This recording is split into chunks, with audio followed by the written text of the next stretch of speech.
Wisdom. It's an incredibly valuable asset. Some would say more precious than gold. It's attractive, appealing, admirable. Conversely, a lack of wisdom is the basis of immaturity, blind spots, and bad decisions. Wisdom. It can be gained over time, but it can't be rushed. But wisdom can be shared. That's precisely what we are here to do right now. Today, we are here to hack wisdom, to distill it, to understand it, and to process it. Why? To get better at life. Welcome to The Main Thing.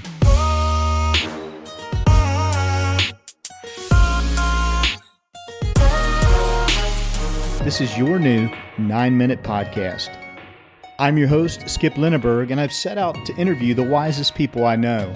We'll see what we can learn from each one when they're faced with an incredibly difficult, soul-piercing question.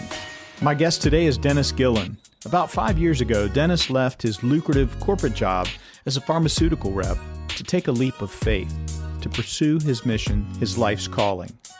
Today, Dennis is a mental health advocate, consultant to businesses, an accomplished public speaker, and a champion for suicide prevention. Over the next 9 minutes, you will discover what inspired Dennis's major change of path in his life.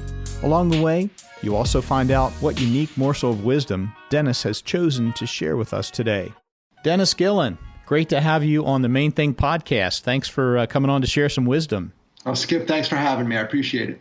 Hey, Dennis, just real quickly for our listeners so they can figure out how we're connected and how you are relevant in the show discussion, let's talk about how we met and how long we've known each other.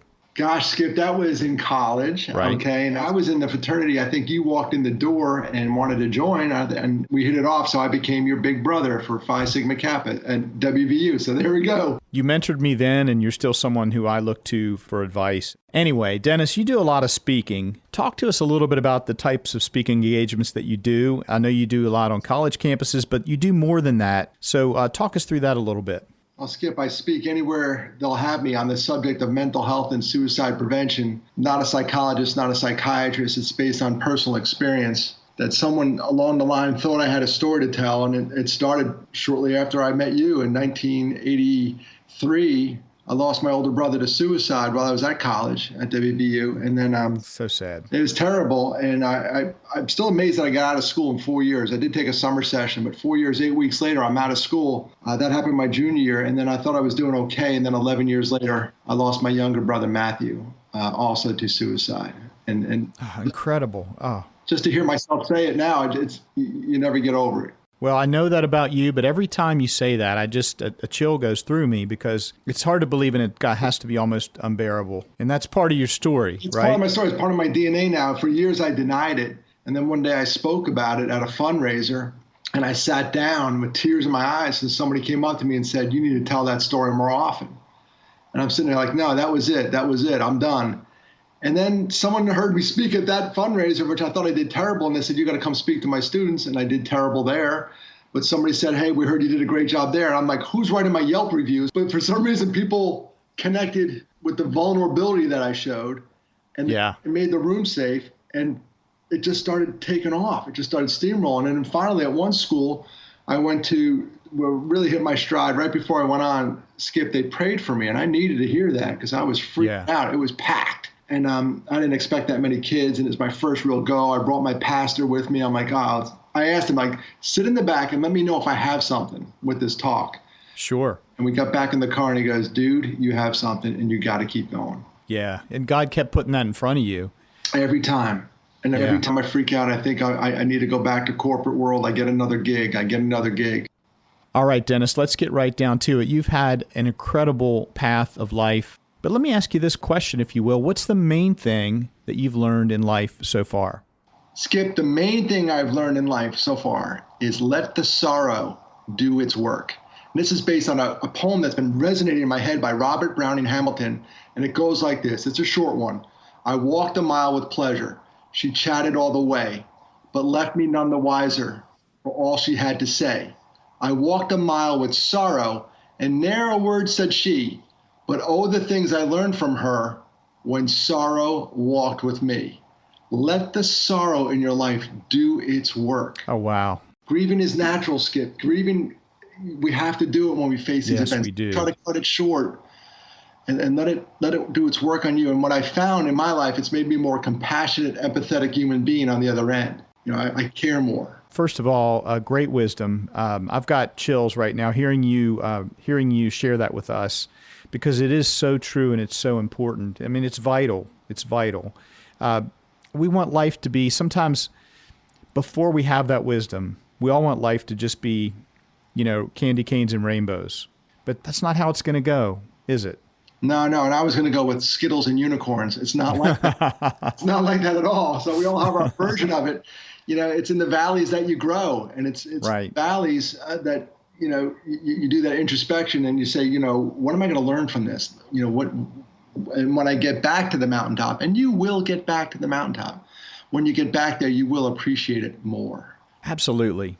Once you know this, and once you begin to live it with that wisdom that we just shared with the audience, it does make those mountaintop experiences more special. You treasure them more. You have a greater appreciation for them. But you don't ignore the days you spend slogging through the valley with the sorrow that you spoke about, because you realize that's where the growth is.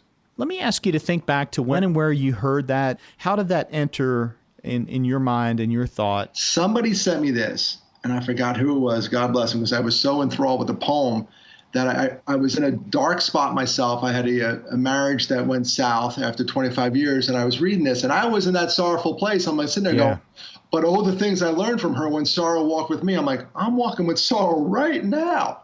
Yeah. And I'm learning a lot about myself. I felt like I was still growing.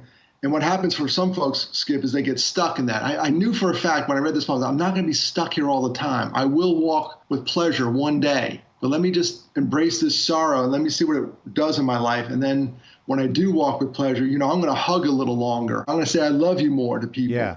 Hey, what we'll do for those listening, we'll post that in our show notes. Let's finish up with this. If you would take us out, there's a favorite story that you share. It's an analogy. You talk about a single stick versus a bundle of sticks.